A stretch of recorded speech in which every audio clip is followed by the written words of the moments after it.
예, 먼저 소방청장님께 질의하기 전에 영상 준비됐나요?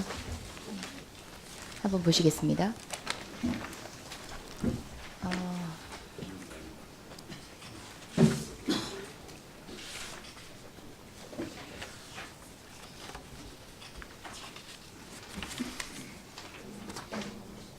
예, 대전입니다. 주치자가 환자 보호자입니다. 자신이 원하는 병원으로 안 간다고 지금 폭행을 하고 있고요. 불구속 수사를 통해서 재판 완료 후에 징역 6월, 집행유예 2년을 선고받았는데요. 다음입니다. 충북 사례입니다. 마찬가지로 환자의 부친입니다.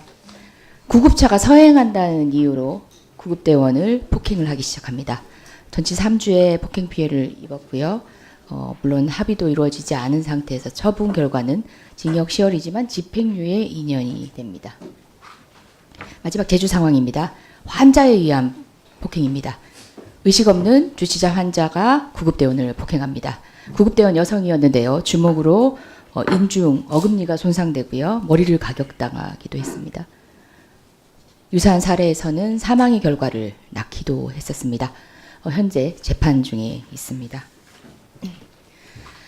너무 정말 안타깝습니다. 정말 자신의 몸의 안전을 뒤로하고 국민의 생명과 안전을 지키기 위해서 촉각을 다투며 현장에 나아간 우리 구급대원에게 폭력을 행사한다는 것 너무나 안타깝습니다. 이런 폭행 상황이 가뭄에 콩나듯 가끔 뉴스에서 볼 수 있는 것이 아니라 평균 이틀에 한 번꼴이라고 합니다.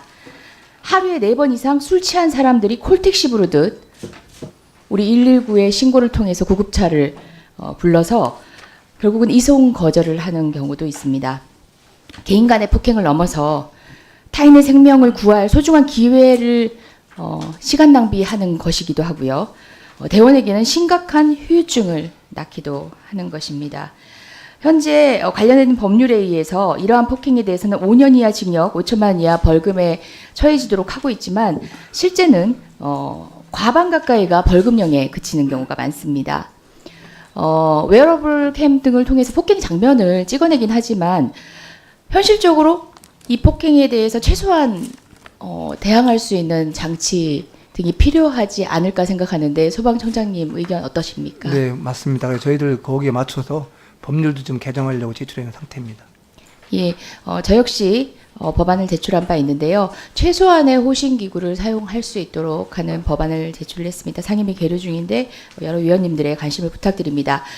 당초에 이런 권력기관에 호신장구를 두는 것은 그 호신장구의 사용 상대방인 국민의 권리의 침해 우려 때문에 많이들 염려하시는 것이 사실입니다. 그럼에도 불구하고 저 역시 인권적 측면에서 많은 고민과 검토를 했지만 경찰과 달리 사법권력 작용과는 달리 순수한 응급구조 업무 과정에서 이런 불의의 타격을 받는 것 자체가 상당한 피해를 야기할 수 있고 특히 향후 다른 피해자를 구조할 기회를 잃는다는 측면에서 소방력을 약화시키는 이유가 되기 때문에 이 부분만큼은 최소 호신장구 도입이 적절하다는 판단을 했습니다. 소방청장님도 동의하시는 거죠? 네, 맞습니다. 예, 물론 남용 등의 우려는 없어야겠지요.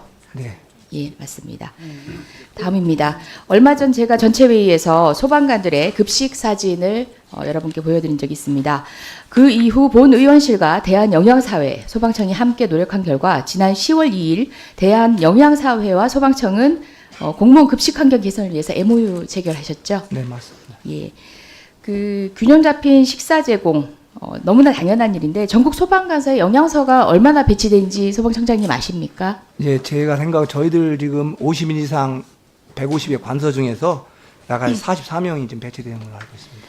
예, 소방관서가 1092개소에 영양사가 배치된 곳은 63개소에 불과한데 미배치된 곳 중에서도 법적으로 영양사를 배치해야 되는 방금 청장님께서 얘기한 네네. 그 규모에 해당함에도 불구하고 미배치된 곳이 82개소나 있습니다.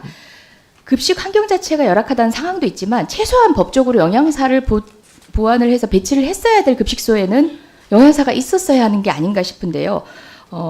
법적으로 최소한 배치를 요하는 급식소에 영양사를 배치하는 문제, 청장님 입장과 계획은 어떠십니까? 예, 의원님 말씀에 전적으로 공감을 하고요. 저희들 방금 전에도 위원님께서 말씀하셨듯이 예양사협회하고도 이렇게 MOU를 하면서 저희들 내년부터 좀 2022년까지를 최소한 단계적으로 예양사를 배치하도록 노력을 하겠습니다. 뭐 예산상의 한계가 있는 것도 충분히 알고 있지만 이건 최소한의 복지입니다. 최소한의 근무 여건이라 할 수 있기 때문에요. 국민도 원하는 바기 때문에 예산이 부족하다면 예산 확보를 위해서 국회도 돕겠습니다. 네, 신경 노력하도록 써주시기 바랍니다. 하겠습니다. 네. 예. 다음 역시 이제 소방관의 현실, 열악한 현실에 대한 질문일 수 있을 것 같습니다. 2014년 이후 불의의 사고로 순직한 소방관 수는 14명입니다. 그런데 같은 기간 스스로 목숨을 저버린 소방관은 46명, 순직 소방관보다 3배나 많은 수치입니다. 사유를 보면은 신변비관, 우울증 등 정신적 문제도 있습니다. 뭐 지금 현재 소방청이 찾아가는 서비스, 그다음에 PTSD 치료 지원 등 각종 정책을 피고 있지만 정책의 양도, 질도 많이 부족한 상황입니다. 또 다른 문제는 마음과 함께 몸도 무너져 버렸다는 건데요. 2017년 소방공무원 특수 건강 검진 결과 실시자의 62.3%가 건강 이상자로 나타납니다. 다른 일반 근로자의 건강자 이상률은 24.3%에 불과하다는 측면에서 비교해 봤을 때 2.5배나 높습니다. 청장님 이와 같은 상황 파악하고 계셨는지요? 정신과 육체 건강을 위한 대책 있으신지요? 네, 저희들 지속적으로 이걸 파악하고 있고요. 저희들 이 부분 때문에 저희들 소방관 동료끼리 게이트키퍼라든지 여러 가지 저희들이 이 부분에 대해서 지속적으로 대책을 추진하고 있습니다. 예.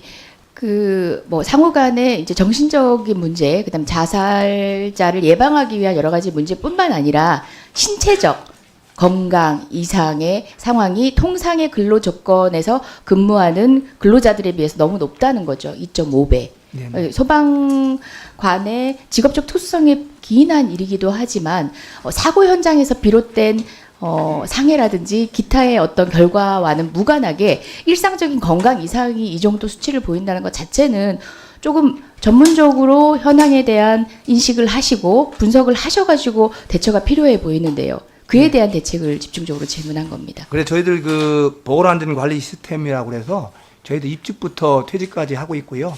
장기적으로는 저희들 소방복합치유센터를 좀 건립해서 소방관들의 방금 전에 의원님 말씀하신 정신과 육체 건강 모든 방안을 좀 이렇게 대응하도록 하겠습니다. 예, 수고하셨습니다. 다음에는 이진복 의원님 질의해 주시기 바랍니다.